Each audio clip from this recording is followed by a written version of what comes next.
Hello friends, welcome to my channel happy family சமையல். Channel பிடிச்சிருந்துச்சுன்னா like பண்ணுங்கள், share பண்ணுங்கள், சப்ஸ்கிரைப் பண்ணுங்கள், பக்கத்தில் உள்ள பெல் ஐக்கானை கிளிக் பண்ணுங்க. அப்போ தான் நம்ம போடுற வீடியோ எல்லாமே உடனுக்குடனே உங்களுக்கு நோட்டிஃபிகேஷனில் காட்டும். இன்றைக்கி நாம் மாங்காய் சாதம் எப்படி செய்யலான்னு பார்க்கலாம் வாங்க. அதுக்கு நான் 2 மாங்காய் 1/2 கிலோ அளவுக்கு மாங்காய் எடுத்திருக்கேன். எடுத்துகிட்டு தோலை கழுவிட்டு தோலை இந்த போல் நல்லா சீவி எடுத்துக்கோங்க.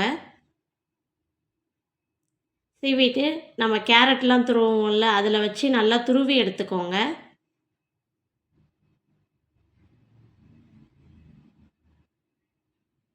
கொஞ்சம் பெரிய பெரிய பீஸாக இருக்க மாதிரி துருவி எடுத்துக்கோங்க.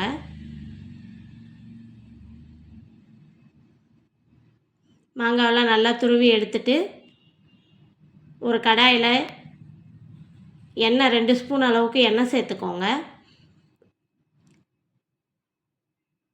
எண்ணெய் நல்லா சூடானோன்னே 1 ஸ்பூன் அளவுக்கு கடுகு உளுந்து சேர்த்துக்கோங்க.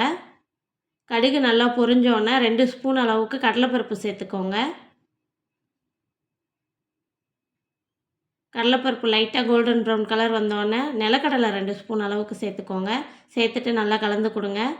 காஞ்ச மிளகா 2 சேர்த்துக்கோங்க. பச்சை மிளகா 2 சேர்த்துக்கோங்க. கருவேப்பிலை கொஞ்சமாக சேர்த்துக்கோங்க. சேர்த்துட்டு நல்லா கலந்து கொடுங்க. கருவேப்பிலை நல்லா பொரிஞ்சு வந்தோடனே நம்ம துருவி வச்சுருக்க மாங்காய் துருவலை சேர்த்துக்கலாம்.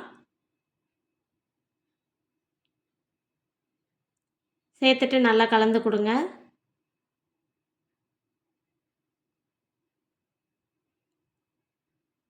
எண்ணெயிலேயே நல்லா வதக்கி விடுங்க. அடுப்பு லோ ஃப்ளேமில் வச்சுக்கோங்க. மாங்காய் சேர்த்ததுக்கப்புறம் உப்பு தேவையான அளவுக்கு சேர்த்துக்கோங்க. உப்பு கம்மியாக இருந்தாலும் பிரச்சனை இல்லை, சாதம் கிளறும் போது செக் பண்ணிவிட்டு சேர்த்துக்கோங்க.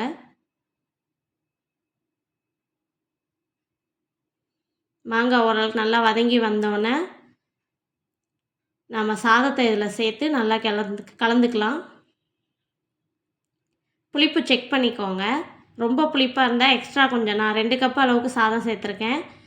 உங்களுக்கு ரொம்ப புளிப்பாக இருந்தால் இன்னும் கொஞ்சம் எக்ஸ்ட்ராவாக சாதம் சேர்த்து கிளறி மேலே கொஞ்சம் எண்ணெய் சேர்த்து கிளறி எடுத்திங்கன்னா நம்மளோட மாங்காய் சாதம் ரெடி. தேங்க்ஸ் ஃபார் வாட்சிங். Subscribe my channel.